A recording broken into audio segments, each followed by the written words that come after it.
On this episode of FieldLink, we're going to pass on 3 vital tips for financing your 2025 crop. Byron Phillips, Chief Financial Officer for Helena, and Wes Belleville, Director of Credit for Helena, join us to share these tips and much more as growers across the nation begin to build their financial plan for 2025. Plus, Jody Lawrence joins us from Nashville to provide his insight on the recent quarterly grains report from the USDA. And he'll pass along some strategies for growers to consider as this year's harvest comes to an end. Stay tuned for this episode of FieldLink.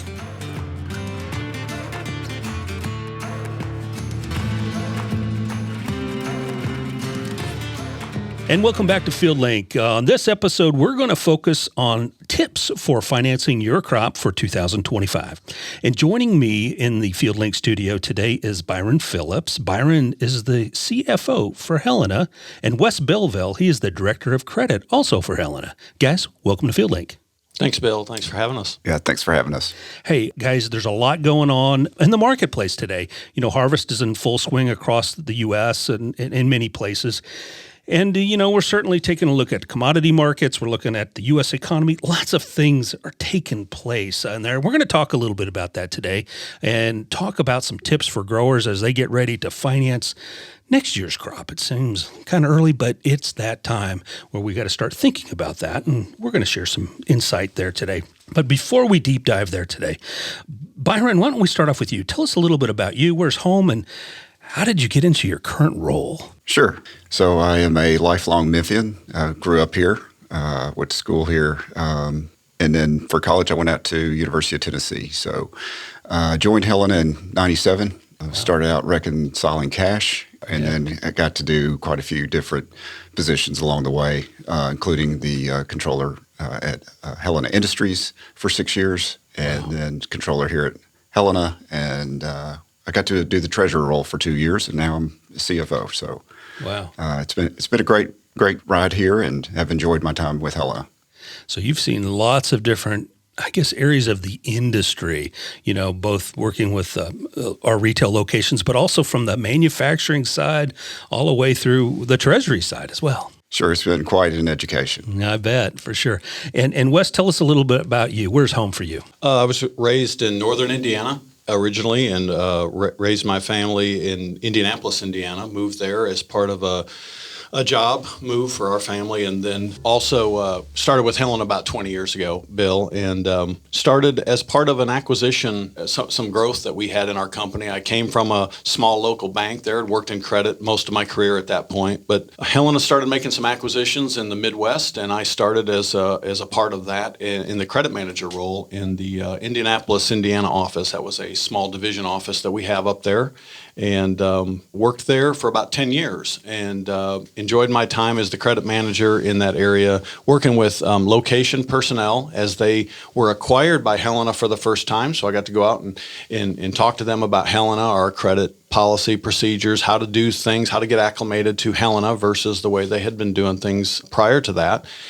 And then working with growers themselves. That was my first entry into working with growers face-to-face. Sure. And that was all brand new. And I just really, really enjoyed that. That was the highlight of my job as the credit manager in that office, was traveling around and helping growers with their credit needs. And I think we'll get into that today. But that was part of my duties as a credit manager, was to go out there and talk to them about what they needed in terms of additional financing options that our company could bring to them. And I don't know that was necessarily what they thought of us first initially. Sure. When Helena came knocking at their door, it was crops and services and things like that, not necessarily first the financing programs that I talked to them about. So really enjoyed that part of my job. And then about 10 years ago, moved down here to Collierville, where our corporate headquarters are, and took the director of credit position. So I've been in this position for about 10 years.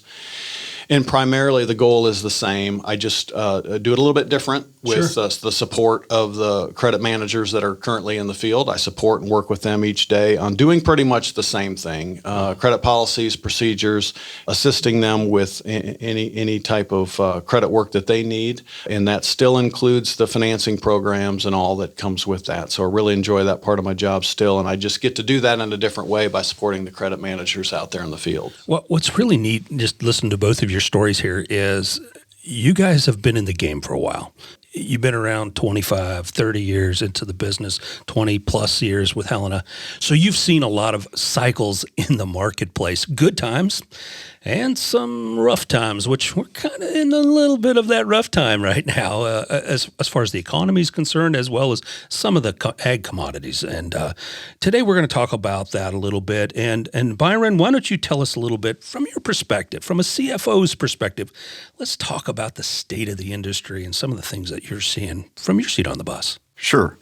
Just to start out with, I did the last 4 years has just been something that we would never had envisioned. So when I'm looking at the financials, I have to take a look at that snapshot, but look back in history to kind of get a sense of normalcy. I think we've done very well as a company going through that 4 years. Sure. And coming out of it. Helena always does better during a downturn than our peers. So it's just something that we have to keep an eye on to kind of understand where we're at. Obviously, a lot of things are tied to commodity prices. Yep. That has been such a volatile component of our business the last couple of years. 28 months ago, we saw corn nearly $8 a bushel, and now it's half. So, half that, right. There's just a lot of changes that have hit us, and a lot of it affects most industries in the U.S. Yep. I mean, it's supply chains, logistics, hurdles.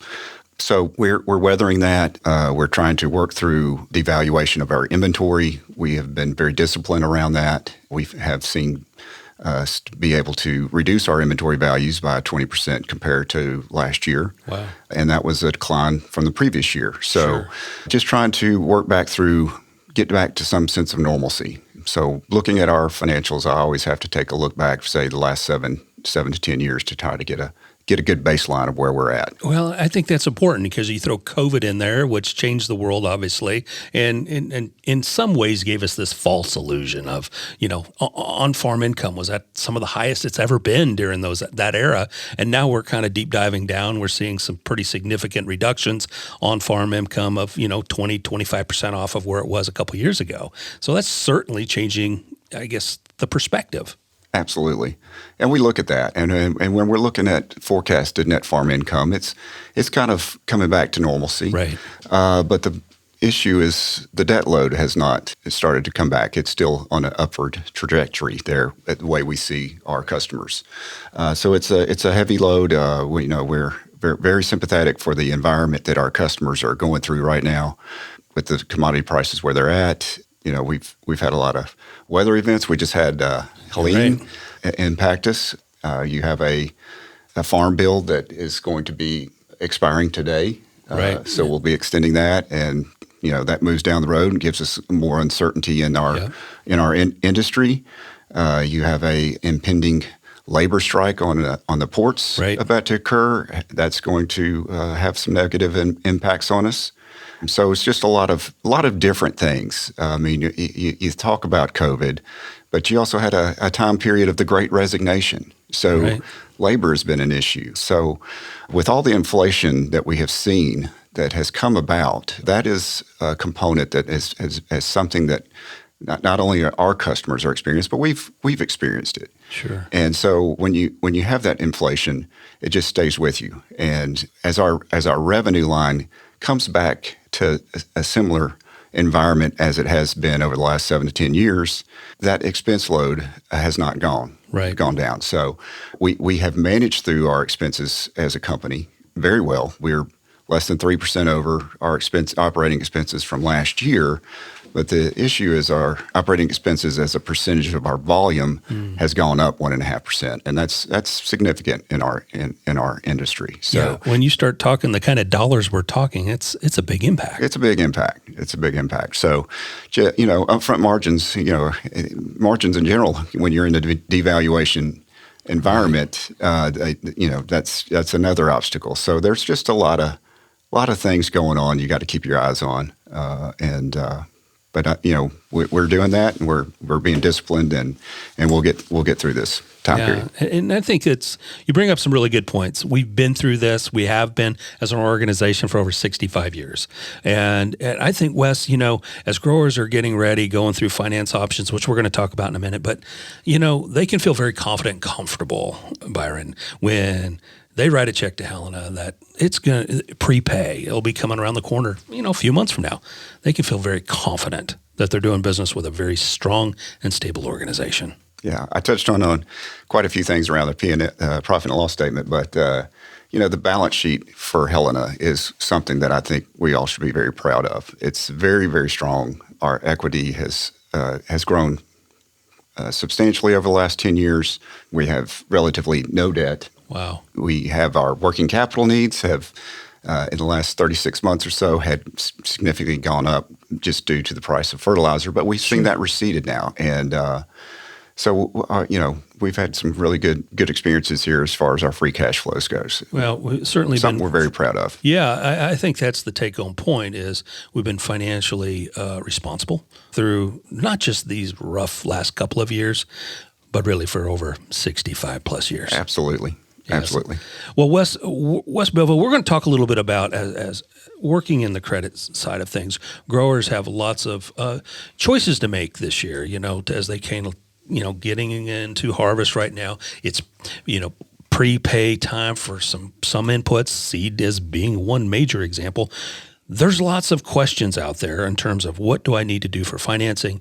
And let's talk about some tips from your seat on the bus for growers to consider as they get ready to think about 25 planting season. Great question, great topic. I think what comes to my mind is what is the credit need? If I'm a farmer and I have ultimate responsibility for my business, I want to know what my need is and how do I do that unless I have a business plan and a budget. So going through that exercise, as tedious as it may be, is a worthwhile venture, and then that really boils down into what is my need, what's my credit need, and of course that can take a lot of different forms in the way of an operating line with a bank. A local bank is usually the best source of info or capital for that grower. And that it starts there probably at the local level. And I think that what we want to do as a company is be responsive then for that additional need should there be one. And that additional need is usually filled with the finance programs that we offer. So I guess the first point is just understand what the credit need is going into this year.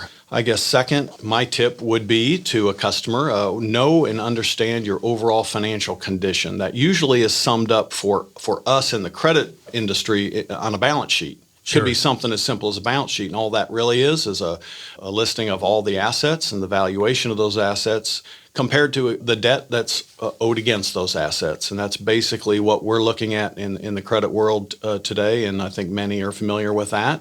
But we're looking at the same thing a bank would be looking at, and that boils down to assets minus the liabilities is the overall equity of that operation. So I guess a tip would be if a recent assessment of that measurement in the form of a balance sheet would be a really good thing going into this year. So when we talk about assessments, we're talking about really everything. Assessment on your equipment, your land, really understanding some of those Yes, things. Absolutely. And those are long-term investments, Bill. That's a great point. I would also point to probably more important in going into this year would be the current assets and current liabilities. Right. And I think that's a banker or financial institution's way of measuring where are you at today with cash flow. And that is commonly referred to as working capital. But current assets are your cash, are your grain that might be held in storage. It's your inventory. Right. And it's those easily converted to cash assets if they're not cash. Accounts receivable are typically in that bucket too. But that's all measured against your current liabilities. What do you owe in the short term? And that's different than the long-term assets and debt that you just alluded to, which are also important. That makes up a lot of things for a lot of our customers. But that liquidity ratio, how comfortable would your banker be in you being able to repay that operating debt? Right. That's really being looked at hard this year by a lot of financial institutions, and we work with them all the time. So that would be a really good tip that I would give somebody, is just understand your overall financial picture, and that doesn't have to be complicated. No, but to your point, you hit on a high one there that we talked about a little bit earlier. There's still a lot of grain on hand, and that grain on hand is definitely going to impact that number this year. It definitely is going to impact that number. We're seeing that already with folks that we do business with, and I think that's a big deal this year for obvious reasons. Grain is not at the best price it can be sold at, and everybody knows that, and it's causing some of that backlog that we're talking about here, which is just compounding the already low problems with the grain prices. Correct. But a honest measurement of that against what's owed is really the point of just knowing where you're at, so that you can articulate that to somebody, and that somebody could be the banker, or could be a supplier like Helena, where we're talking about, what do you need in terms of a supplement to your operating line. Right, and it's important for growers to understand that number is fluid, based on what you're moving, if you sell a little grain off, that sort of thing, and understanding, to your point, where am I at today? And that could change a week from now. So let's talk about point number 3. So my third tip here would be just know your credit rating, know your credit score, in addition to other creditors and how they assess you. So it isn't just having a credit bureau run on yourself in assessing what that credit score is. I think in today's environment, it's a little bit more complicated than just that. It is that. It's running a credit bureau. I think we can all go out to the credit bureaus today and get a credit bureau on ourselves for free annually. I think that is a new law that has been enacted, and that has made it easy for us to assess our own personal credit score. And while that's important, I think my point is that there are other creditors out there that are not reporting to the credit bureau, and therefore not making up any kind of a piece of that score. And so you really want to know and understand who those creditors might be, because they're probably talking to each other. Right. In terms of you go out and apply for credit on a commercial basis, either another supplier, an equipment parts account, wherever, they might ask for a credit application, and on that credit application, they'll ask for a bank reference or another credit reference. So knowing who these creditors are talking to and understanding your credit rating with them is very helpful going into this year too. So yeah, definitely 3 really solid points that, seem somewhat fundamental, but are really critical in order to put you in the best position as you think about 25.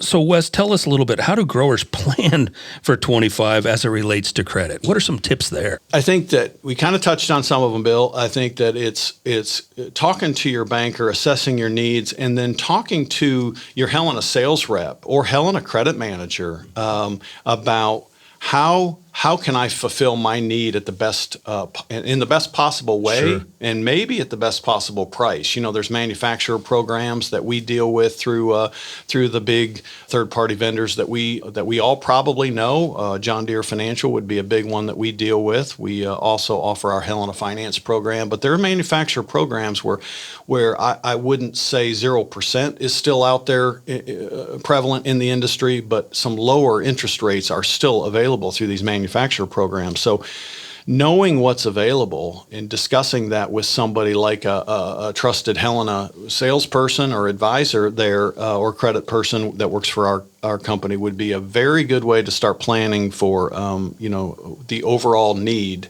going into 25, whether it's used or not.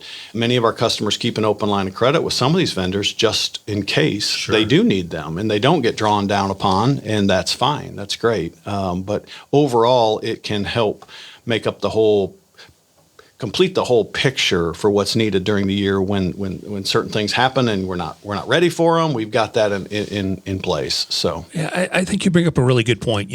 There's tons of different programs out there, from manufacturers to, as you mentioned, different vendors, so forth, that we do work with.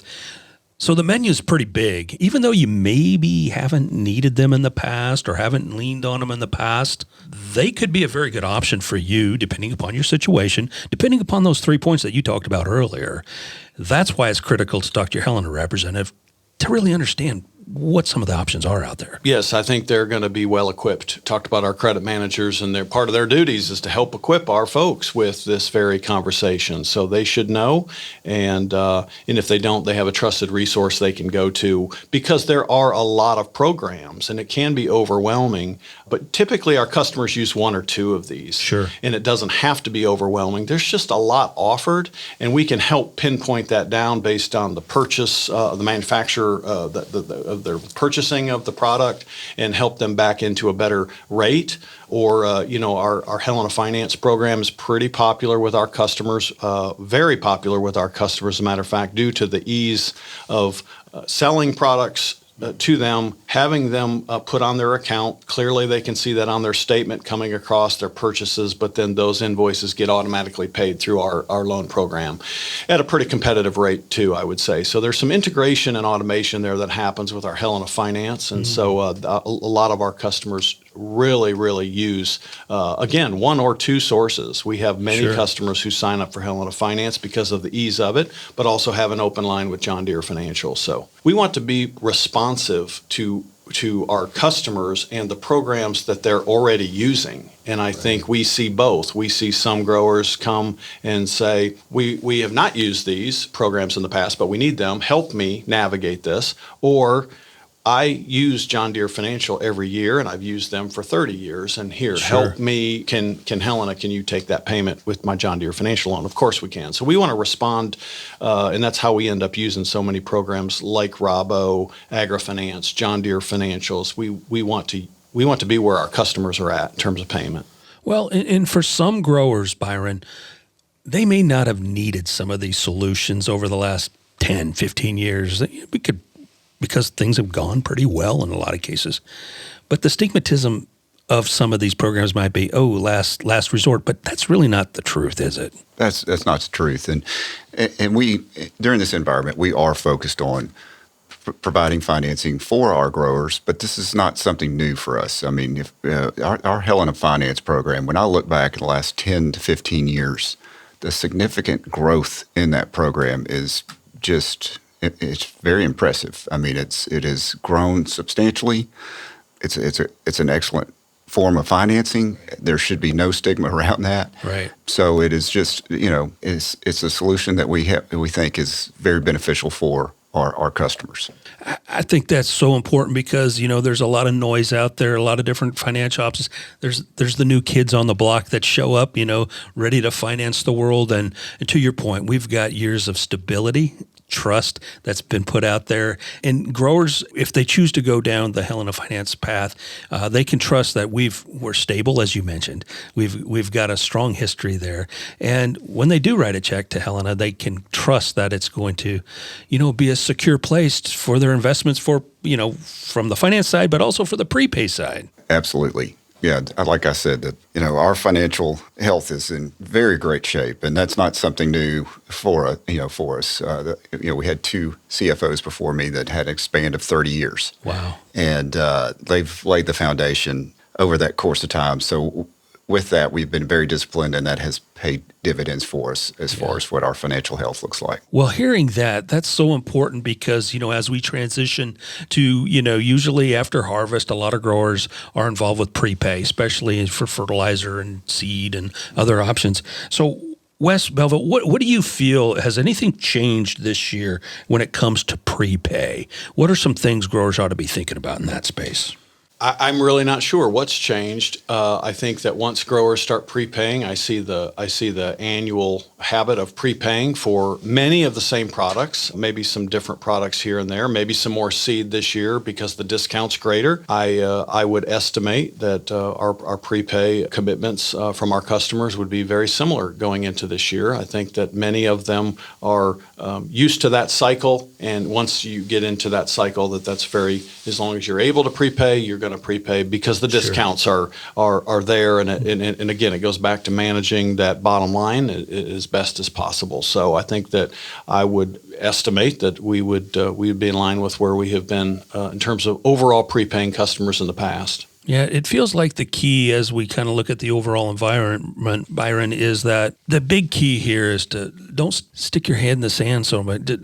I know the markets are a little bit tough. There's a lot of challenges out there, but being proactive, working with your Helena representative to really know your financial position so he or she can help get you into the best spot this year is really critical. Yeah, I mean, with interest rates where they are, I mean, we got a little relief about a week and a half ago from the FOMC in rate reduction, but still, the rates where they're at, it's a big component of the expense load for anyone, and being in front of that will pay dividends, substantial dividends down the road. So, Wes, there's about, as growers take a look at credit options this year, there's really about 3 or 4 different options. How would you rank them, or how would you list them out for growers to consider as they approach their 25 crop? Yeah, and you're asking about third party, non-bank, additional supplemental financial options. I would rank our Helena Finance program first, but I'm a little biased there, Bill. I think that program runs very smoothly, and I think it's evidenced by the number of customers we have using it. Good rates. It's just very, very easy to use for everybody involved.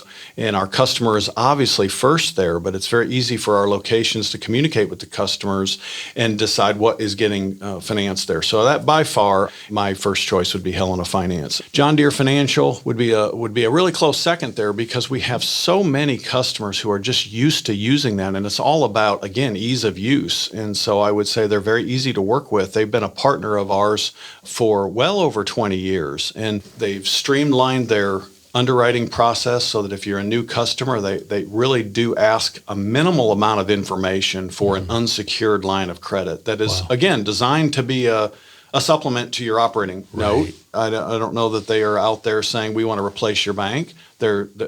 All of these programs were really designed to be a supplement to what a grower would need through their bank initially.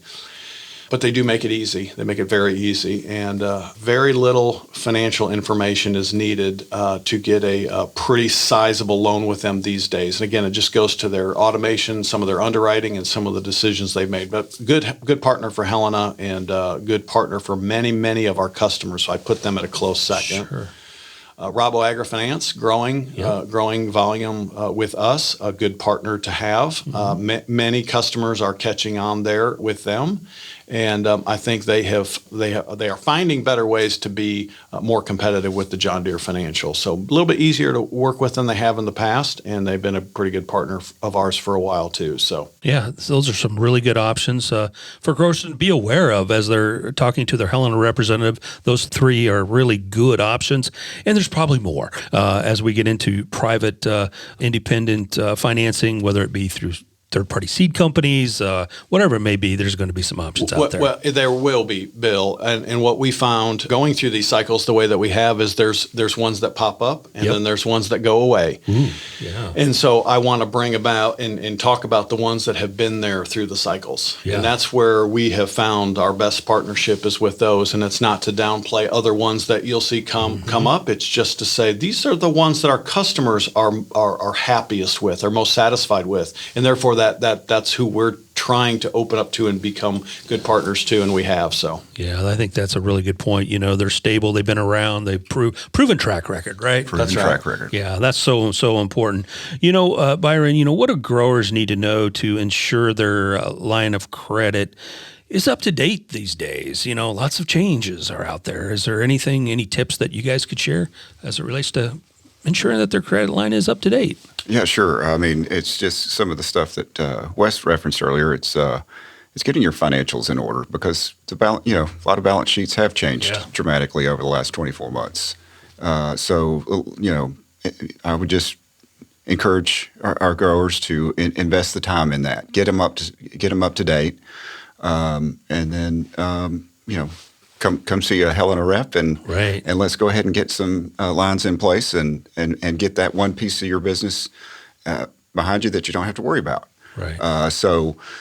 Doing that during the kind of not the busy part of the season is probably an optimal time to look to get that financial information updated. It's probably a good time. Obviously harvest, most growers are involved in harvest right now, but boy, oh boy, getting ahead of that, having those conversations now so that you can make better purchase decisions, make better planning decisions for your crop for 25, just puts you in a stronger positions as a business person. As a business person, you're exactly right. Yeah.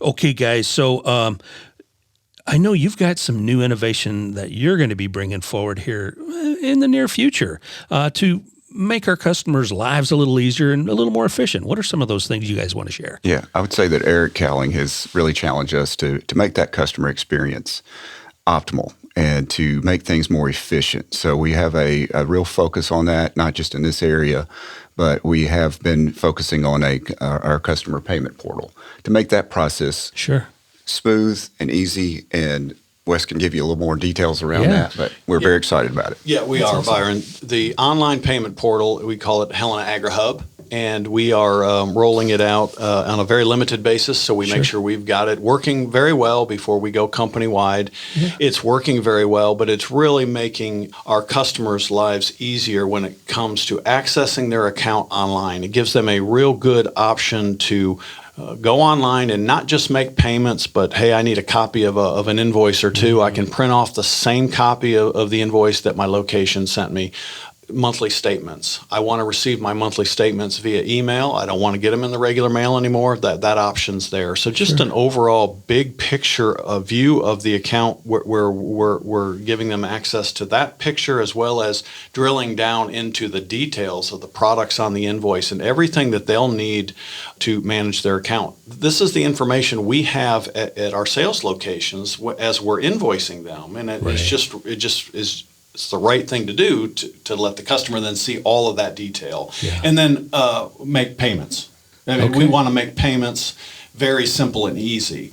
And this is a tool that is doing that so far. And again, we've rolled it out on a limited basis, and hopefully have this out company-wide in the coming next year for everybody to benefit from. So yeah, well, I know our growers are going to be looking forward to that, as we take a look in Plant 25 for sure. So, guys, I want to thank you for joining us here on this episode of FieldLink. We covered some tips for planning your credit needs for 2025 crop. I want to thank Byron Phillips, CFO, and Wes Belleville, our Director of Credit here at Helena. Thanks for joining us, guys. Thanks, Bill. Thank you, Bill.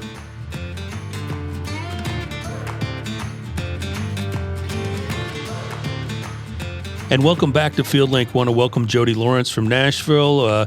Jody, boy, it's good to have you back on the episode here today on FieldLink. USDA, they're coming out with their quarterly grain report. Bring us up to speed with what the analysts are saying there.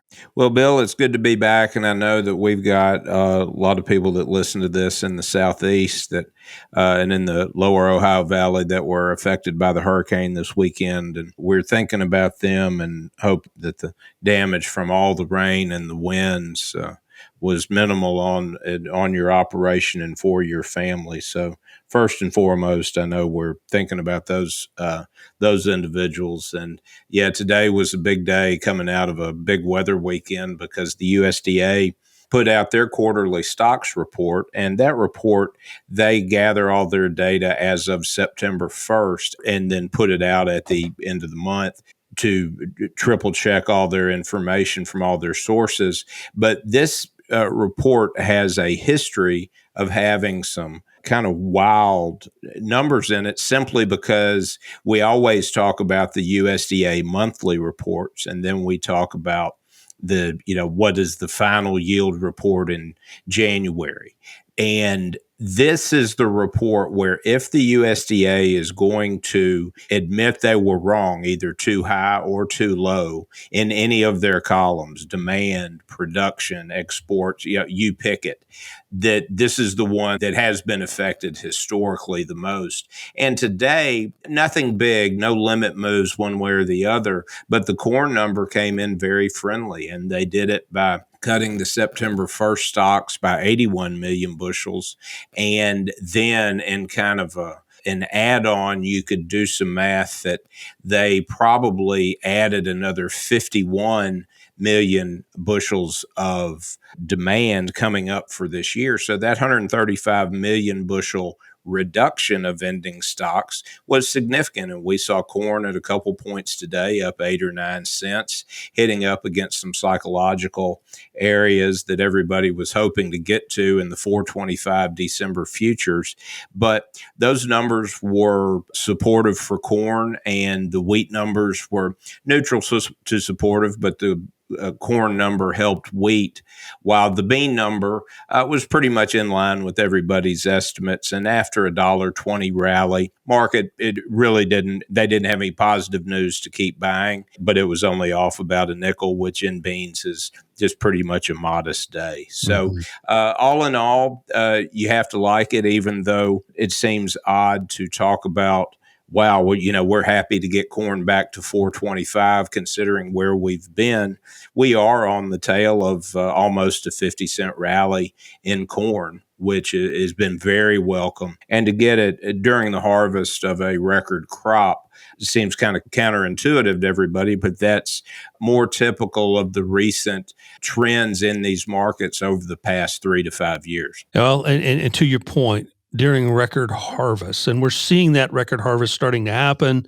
I talked to one sales person today in Wisconsin and one in Illinois, and they're having soybeans tapping out at 90 bushel an acre in some spots. Of course, that's a 40-acre field, but still great yields across a lot of the Corn Belt and really the entire U.S. What kind of reports are you getting, Jody? I'm hearing the same thing, that I'm not seeing anything on social media or through text from the subscribers to the newsletter or people who listen, nice enough to listen to the podcast, that nobody is saying, oh, wow, we really underestimated or really overestimated our production. Everything's coming in at kind of a normal variance for what they thought, and the numbers are big. One of the farmers told me today, said, I hate to admit it, but it kind of looks like the USDA was right about this record yield on both this year from what I'm seeing, and that appears to be true.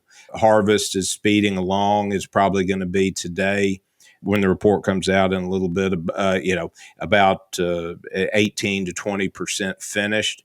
Everybody west of the Mississippi that missed the rain really had an active weekend of harvest. Western Corn Belt, Northern Corn Belt, the Plains, Southern Plains, and Northern.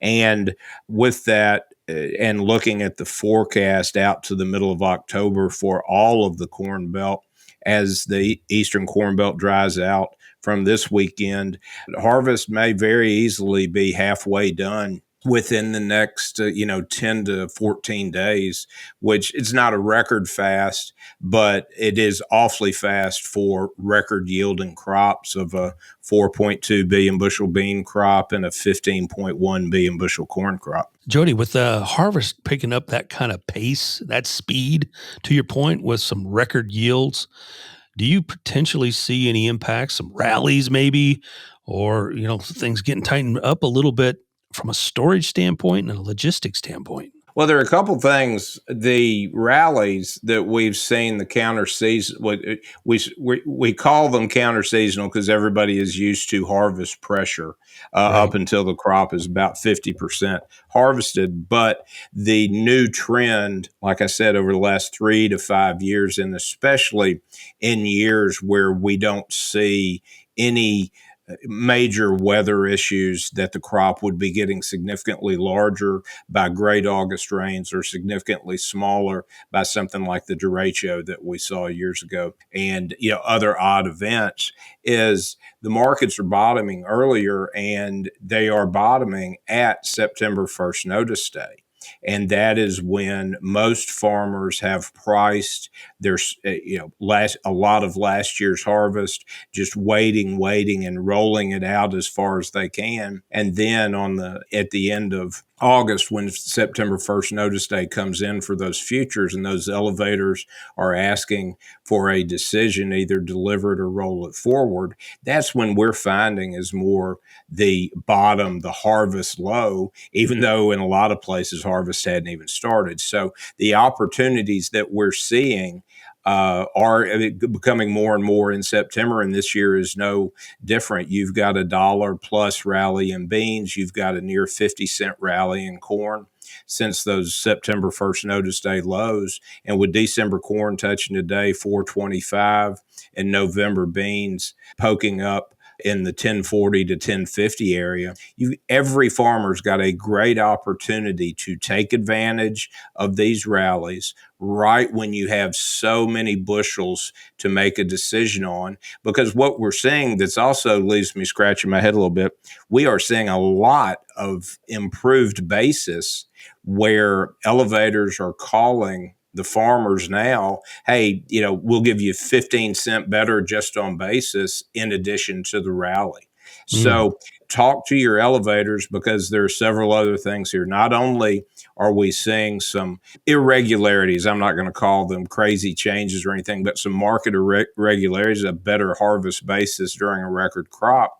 But we're seeing the September rallies, and everybody has to remember that we still have a lot of interest expense out there that needs to be paid down as quickly as possible. So even if you have plenty of storage, that you could take advantage of the carry in the market, which we've talked about here, you have to make a decision and just do some back of the napkin math. That is my interest expense more than what I'm making on my carry if I take it out to 2025 or even just to December of this year. And that is a farm by farm calculation.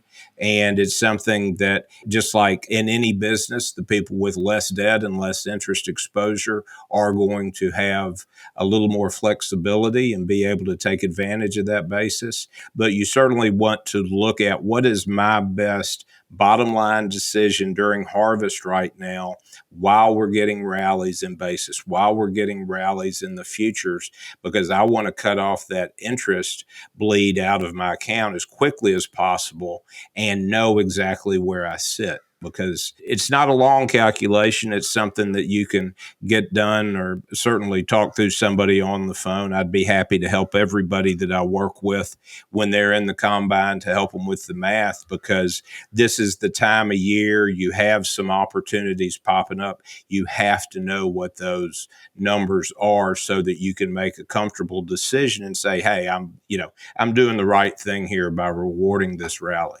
Yeah, and I think that's a great point. There's an opportunity here to reward yourself.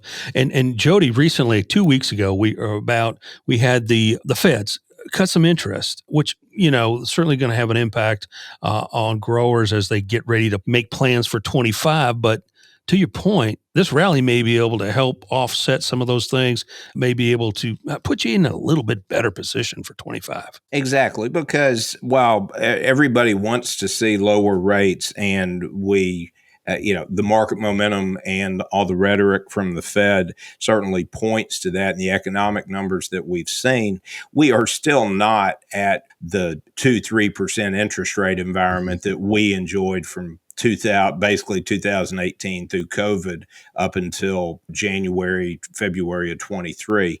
We're up in that 6, 7, 8%, just kind of depending where your number fell. And those numbers certainly need to be addressed. While I'm glad they're getting smaller, they're not zero.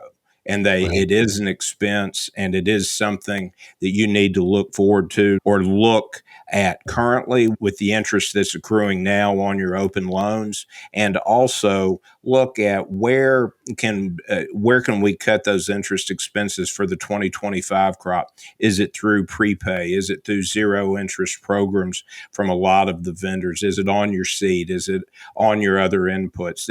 It's something that you need to do some intelligent shopping with, because just taking a flat 7.5% rate and not shopping it around or looking for other avenues, you're giving away $7,500 out of every 100,000 that you borrow when there should be programs out there that you can find to lower that a little bit. Yeah, I think that's great timing because on this episode where we had our credit team join us, Byron Phillips, our CFO, specifically talk about some of those things. And you just touched on something that's pretty important, this credit cut, the Fed making their cut, and you talked about carrying grain. Boy, there's going to be some good opportunities for growers to take a position here potentially, put a little extra cash in their pocket, and kind of make that profit statement look a little bit better come credit time. Yeah, because we talked about the interest expense. We, just some basic math on it. If you sell your grain and into these rallies and you pay off a 7% note, you're making your grain rally just simply by stopping the interest. So it's a good intellectual exercise for everybody because what it does, it makes you think and critically look at some things that we just haven't looked at in quite a while that have, moving forward or can continue to have a bigger and bigger impact on your bottom line. Yeah, I think it's a great point. We haven't had to really look at that because we've had a little luxury over the last 5-6 years, and times are changing a little bit. Now we need to really pay attention to that particular line item. Jody, want to thank you for joining us here on this episode of FieldLink as we get ready for the rest of harvest, and want to thank you for joining us here from Nashville. Thank you, Bill, and everybody be careful during harvest. Thanks for joining us on this episode of FieldLink. Be sure to contact your Helena representative to learn more about Helena Finance and other finance options that might be right for you in 2025. This episode of FieldLink is brought to you by Research. Bring life back to your soil and energize your crop with research.